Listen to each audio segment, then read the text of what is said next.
बदलते भारत की शान।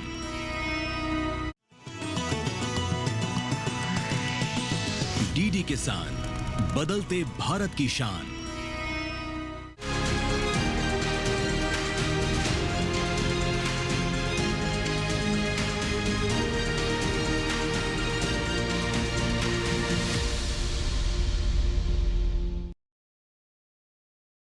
नमस्कार, स्वागत है आपका कृषि दर्शन में। मैं हूं अंजू सिंह।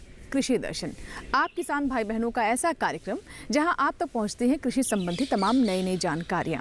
चाहे बात नई तकनीक की हो, सरकार की योजनाओं का लाभ लेना हो या फिर नवाचार को अपनाना हो, ये एक ऐसा प्लेटफॉर्म है जो कि तकनीक और किसानों को एक साथ जोड़ती है ताकि हमारे किसान अपनी आय में वृद्धि कर सके और सशक्त हो सके। इसीलिए हमने कार्यक्रम को 3 भागों में बांटा है। सबसे पहले हम बात करते हैं विज्ञान और किसान की, उसके बाद नजर डालते हैं कृषि स्टार्टअप पर और अंत में देखते हैं फार्मिंग इंडिया। तो चलिए शुरुआत करते हैं आज के कृषि दर्शन की। और आइए नजर डालते हैं सम्मेलन से प्रगति की ओर पर। हाल ही में भारतीय कृषि अनुसंधान संस्थान पूसा में एक कार्यक्रम का आयोजन किया गया। जी हाँ, ये कार्यक्रम था किसान कॉन्क्लेव, जहां वैज्ञानिक और देश भर से किसान एकत्रित हुए और कृषि को लेकर गहन चर्चा हुई। आइए जानते हैं इस कार्यक्रम में क्या विशेष रहा। 2 दिवसीय नवोन्मेषी किसान कॉन्क्लेव का आयोजन दिल्ली स्थित भारतीय कृषि अनुसंधान संस्थान पूसा में किया गया।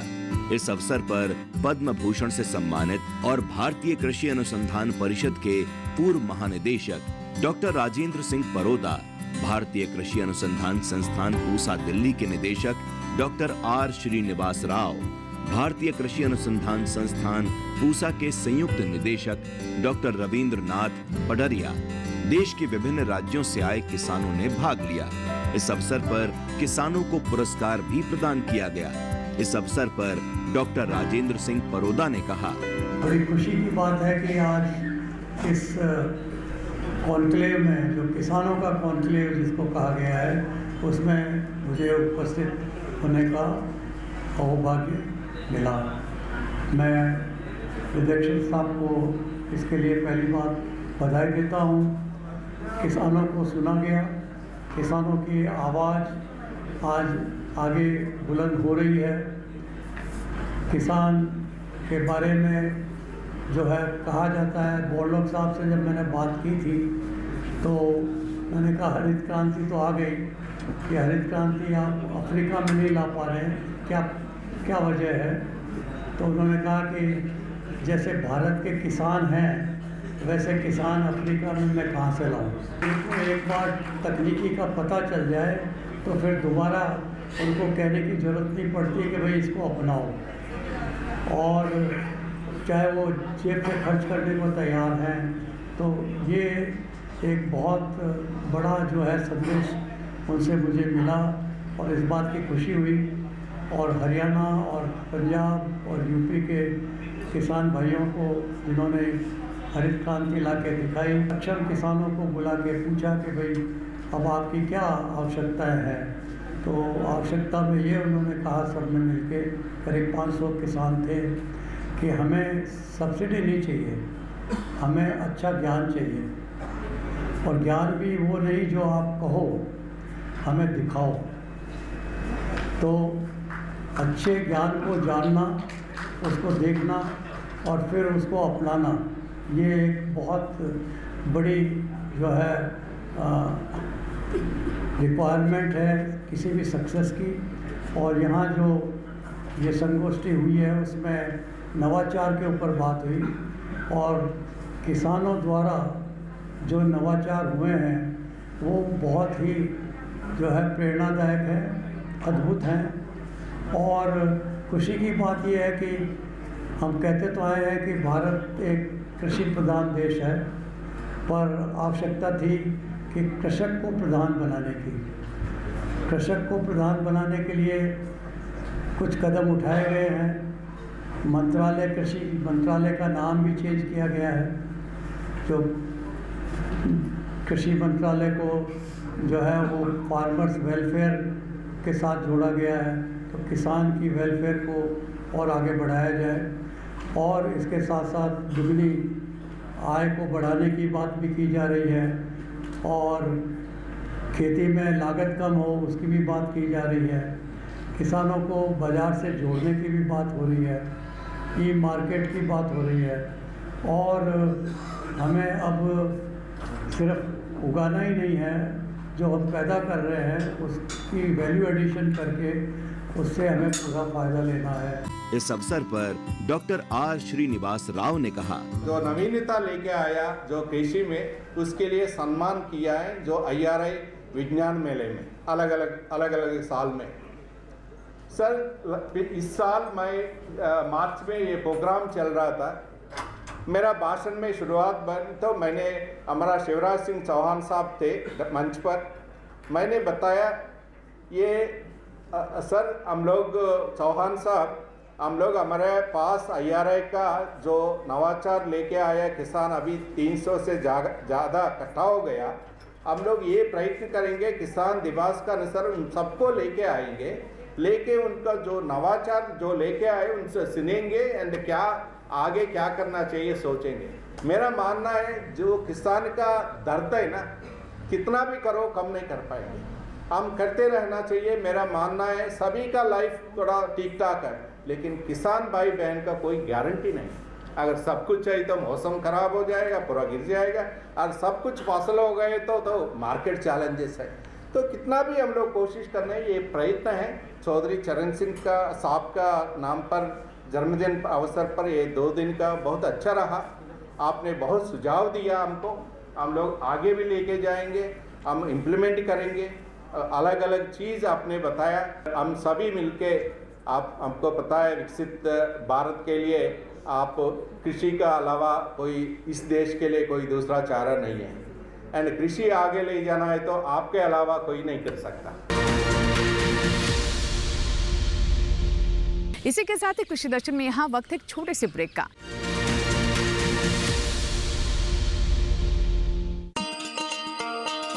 किसान भाइयों गांठ बांध लो, गांठ बांध लो, बात बहुत है काम की, समृद्धि के पैगाम की। मिट्टी के मिजाज को समझो, मिट्टी के हर राज को समझो, मिट्टी की तुम जांच कराओ, मुफ्त सॉइल हेल्थ कार्ड ले जाओ। कभी मुनासिब बीज लगाओ, सही किस्म की खाद ले आओ, जितनी जरूरी उतनी डालो, सही मात्रा खुद पहचानो, इसको अपना मंत्र बना लो, मिट्टी की सेहत तो जानो। बात बहुत है काम की, कम लागत अधिक वरदान की, किसान भाइयों गांठ बांध लो। आज ही मिट्टी की जांच कराएं, राज्य सरकार के कृषि अधिकारी से संपर्क करें और मुफ्त में सॉइल हेल्थ कार्ड पाएं। कृषि और किसान कल्याण मंत्रालय द्वारा किसान हित में जारी। ब्रेक के बाद आपका स्वागत है, आप देख रहे हैं कृषि दर्शन। विज्ञान और किसान में आज हम बात करेंगे सिंचाई के बारे में। जी हाँ, सिंचाई हमारी फसलों के लिए बहुत महत्वपूर्ण है और ऐसे में अगर हमारे किसान सिंचाई को लेकर भी नई तकनीक का इस्तेमाल करें तो इससे कई तरह के लाभ हैं। एक तो पानी की बचत होती है, श्रम में कमी आती है और कम समय भी लगता है, लेकिन परिणाम बहुत अच्छा होता है। तो आज इसी कड़ी में आपको बताने वाले हैं सूक्ष्म सिंचाई विधि के बारे में, कैसे इसे किसान अपनाएं और कैसे पद्धति काम करती है, आइए जानते हैं।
महत्व है खेती के लिए।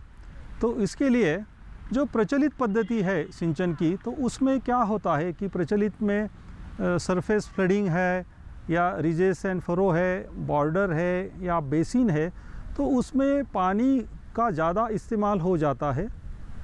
पानी का ज़्यादा इस्तेमाल होने से वो पानी एक समान रूप से खेत में डिस्ट्रीब्यूट नहीं होता, एक समान रूप से पीक को या क्रॉप को उपलब्ध नहीं होता, और उसकी वजह से क्या होता है कि हमें जो क्रॉप का उत्पादन होता है, प्रोडक्शन होता है, वो एक समान नहीं मिलता, एक जैसे गुणवत्ता का नहीं मिलता, उसका यील्ड भी अच्छा नहीं मिलता, और हमें फिर वीड की ग्रोथ होती है, फिर लेबर की कॉस्ट ज़्यादा लगती है, सिंचाई का टाइम ज़्यादा लगता है, पंप की एचपी भी ज़्यादा लगती है। तो उसका उपाय है कि हमें आधुनिक सिंचन पद्धतियों का उपयोग करना चाहिए। तो ये आधुनिक सिंचन पद्धति जो है, तो उसमें करीबन ड्रिप इरिगेशन है, माइक्रो स्प्रिंकलर है, माइक्रो जेट है, लैंडस्केप इरिगेशन है, ओवरहेड स्प्रिंकलर्स है, देन रेनगन है, और कुछ हद तक हम जब क्लाइमेट कंट्रोल का में ग्रीन हाउस में यूज़ करते हैं तो वहाँ एंटीलिक फॉगर्स भी हमें यूज़ करना पड़ता है। हमारे यूनिवर्सिटी ने फुले इरिगेशन शेड्यूलर ये ऐप विकसित किया है, मोबाइल में ये फ्रीली अवेलेबल है, आप किसान बंधु इसको डाउनलोड कर सकते हैं, और ये ऐप के जरिए हमें क्रॉप इवापोरेशन ट्रांसपिरेशन कितना है, और वो depending on that crop evaporation transpiration, जो कि हमारा maximum temperature, minimum temperature, maximum humidity, minimum humidity, wind speed and sunshine hours के ऊपर डिपेंड होता है। तो हमारा किसान बंधुओं को हमारा उनका संच कितना टाइम चालू रखना है, ये मैसेज हर रोज़ मोबाइल पे आ जाता है। हमारे महाराष्ट्र और हमारा महात्मा फुले कृषि विद्यापीठ के कार्यक्षेत्र के 10 जिले में अभी मोर देन 10,000 फार्मर्स ये फुले इरिगेशन शेड्यूलर ऐप यूज़ कर सकते हैं, यूज़ कर रहे हैं, और उससे ज़्यादा और किसी फार्मर को अगर इसकी ज़्यादा जानकारी चाहिए तो हम यहाँ इस इरिगेशन पार्क हमने जो बनाया है, यहाँ फार्मर हमारे किसान बंधु आ सकते हैं, ये सब सिस्टम देख सकते हैं, और इसी माध्यम से हम किसान बंधुओं को, सभी किसान बंधुओं को अनुरोध कर रहे हैं कि आधुनिक सिंचन पद्धतियों का इस्तेमाल करके आप खत, न्यूट्रिएंट्स और पानी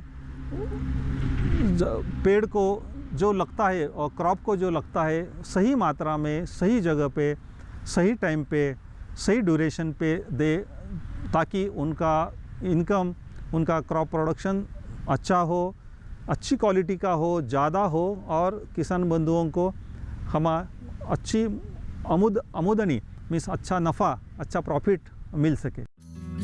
सूक्ष्म सिंचाई प्रणाली प्रेशर के सिद्धांत पर काम करती है। प्रेशर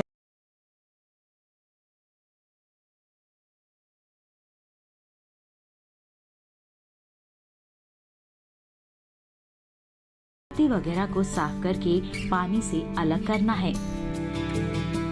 फर्टिगेशन के सभी इक्विपमेंट हमने लगा रखे हैं, उसमें हमने वेंचुरी लगा रखी है जो बर्नौलीज के प्रिंसिपल पे चलती है, बहुत ही चीप है, वो 1,500 से 2,000 में आ जाती। फर्टिगेशन के सभी इक्विपमेंट हमने लगा रखे हैं, उसमें हमने वेंचुरी लगा रखी है जो बर्नौलीज के प्रिंसिपल पे चलती है, बहुत ही चीप है, वो 1,500 से 2,000 में आ जाती है। उसके बाद फर्टिलाइज़र इंजेक्शन पंप है जो मोस्टली यूरोपियन कंट्रीज़ में यूज़ होता है, बहुत एक्यूरेट फर्टिगेशन उससे हम कर सकते हैं, वो हमने लगाया है। उसके बाद डोजिंग पंप हमने लगाया है। सपोज़ ग्रीन हाउस है या सेंसिटिव क्रॉप्स है तो डोजिंग पंप हम यूज़ कर सकते हैं, उसकी कीमत 35,000 से ज़्यादा है। तो फिल्ट्रेशन में भी सभी जो फिल्ट्रेशन के इक्विपमेंट है वो कंपलसरी नहीं है। तो पहले हमने हाइड्रोसाइक्लोन फ़िल्टर के तीनों टाइप लगाए हैं। तो पहला हाइड्रोसाइक्लोन फ़िल्टर, जब भी पानी में मिट्टी के ज़्यादा बड़े बड़े हेवी पार्टिकल्स आ जाते हैं तो उनको सेपरेट करने के लिए हमें हाइड्रोसाइक्लोन फ़िल्टर लगता है। उसके बाद हमने सैंड फ़िल्टर लगाया है। सैंड फ़िल्टर मीन्स वालू की गाड़नी उसको बोलते हैं।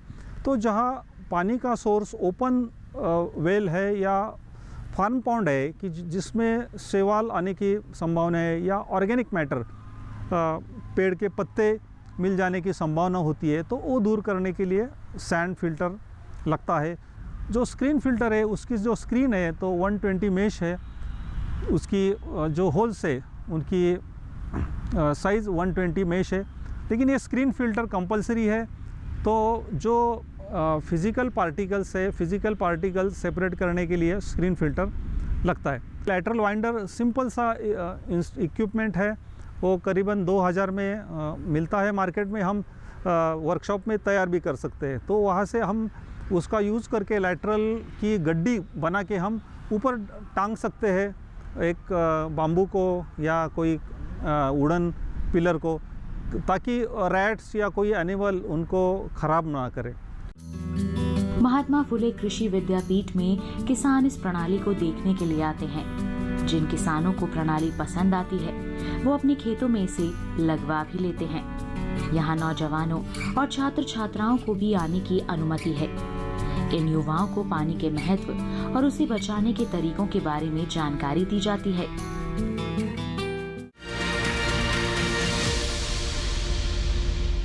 और आइए कृषि दर्शन में इसी के साथ ही यहाँ लेते हैं एक छोटा सा ब्रेक। कहीं मत जाएगा, ब्रेक के बाद भी कार्यक्रम जारी रहेगा। देखते रहें कृषि दर्शन।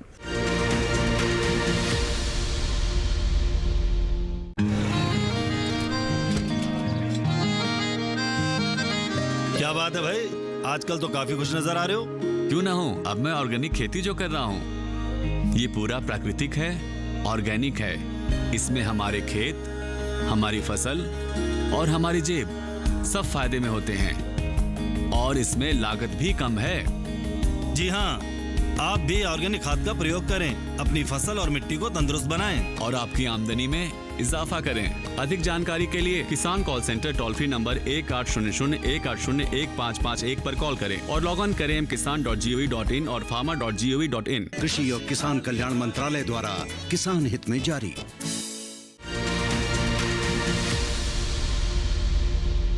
ब्रेक के बाद एक बार फिर आपका स्वागत है। आप देख रहे हैं कृषि दर्शन।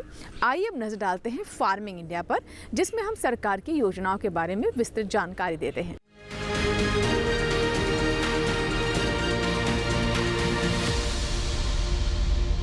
फार्मिंग इंडिया में आज हम आपको जानकारी देंगे किसान क्रेडिट कार्ड के बारे में। जी हाँ, किसान क्रेडिट कार्ड हमारे किसानों का सच्चा दोस्त है। अगर ऐसा कहा जाए तो ये बिल्कुल सही होगा। जब किसानों को धन की आवश्यकता होती थी तो उन्हें साहूकारों का मुंह देखना पड़ता था और वो एक चंगुल में फंस जाते थे। लेकिन जब से किसान क्रेडिट कार्ड आया है, उनकी धन की आवश्यकताओं की पूर्ति इस दोस्त के माध्यम से हो जाती है। आइए जानते हैं कि कैसे हमारे किसान इसे हासिल कर सकते हैं और इस किसान क्रेडिट कार्ड से कृषि के क्षेत्र में किस तरह का बदलाव आया है, किसान और आत्मबली बने हैं। देखते हैं।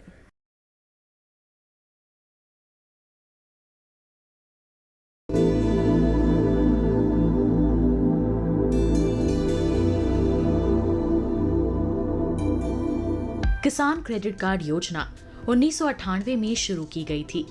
इसका उद्देश्य किसानों को कृषि गतिविधियों के लिए बिना किसी बाधा के समय पर ऋण उपलब्ध कराना था। भारत सरकार किसान क्रेडिट कार्ड के तहत किसानों को ब्याज पर 2% की आर्थिक सहायता देती है और समय पर ऋण चुकाने वाले किसानों को 3% की प्रोत्साहन छूट देती है। इस तरह केसीसी पर सालाना ब्याज दर 4% आता है। सभी योग्य किसानों को उनके कृषि कार्यों के लिए आसानी से और समय पर कृषि ऋण प्रदान किए जाएं, ये सुनिश्चित करने के लिए सरकार ने किसान क्रेडिट कार्ड योजना शुरू की। इसका उद्देश्य किसानों को कृषि के लिए उत्पादक सामग्रियों जैसे बीज, उर्वरक और कीटनाशक आदि खरीदने के लिए सक्षम बनाना है। सरकार ने किसानों के हित में बड़े कदम उठाते हुए 2019 में केसीसी में ब्याज दर में आर्थिक सहायता का प्रावधान शामिल करते हुए इसका लाभ डेयरी उद्योग समेत पशुपालकों और मछली पालकों को भी देने की व्यवस्था सुनिश्चित की है। किसान क्रेडिट कार्ड के दायरे में किसानों को लाने के लिए फरवरी 2020 से एक विशेष अभियान चलाया जा रहा है। वर्ष 2012 से केसीसी योजना को और सरल बनाया गया है। इसके तहत लाभार्थियों को एटीएम सक्षम डेबिट कार्ड के प्रावधान सहित एक बार में दस्तावेजीकरण की सुविधा, सीमा में निर्माण लागत में वृद्धि और सीमा के भीतर कितनी भी संख्या में निकासी आदि की सुविधाएं दी गई हैं। सार्वजनिक क्षेत्र के बैंकों और नाबार्ड से प्राप्त सूचना के अनुसार इस अभियान के तहत 29 जनवरी 2021 तक देश भर के किसानों को 1.76 लाख करोड़ रुपए की खर्च सीमा के साथ 187.03 लाख केसीसी स्वीकृत किए गए हैं। किसान क्रेडिट कार्ड की वजह से किसान अपनी फसल का बीमा भी करवा सकते हैं, जिस किसी भी कारण से अपनी फसल नष्ट होने पर उनको मुआवजा भी दिया जाता है, जैसे बाढ़ की स्थिति में फसल का डूब के नष्ट हो जाना या सूखा पड़ने पर फसल का जल जाना आदि सुविधाओं में यह किसान क्रेडिट कार्ड बहुत ही ज्यादा काम आता है। इसकी वजह से किसान लाभ उठा सकते हैं। सस्ती ब्याज दर पर लोन उपलब्ध कराने के इस अभियान से न सिर्फ किसानों की आय में बढ़ोतरी होगी, बल्कि इससे ग्रामीण अर्थव्यवस्था को मजबूती मिलेगी और कृषि तथा इससे जुड़े क्षेत्रों में उत्पादन बढ़ेगा। साथ ही हमारे देश के लिए खाद्य सुरक्षा सुनिश्चित करने की दिशा में भी इस मुहिम की विशेष भूमिका होगी।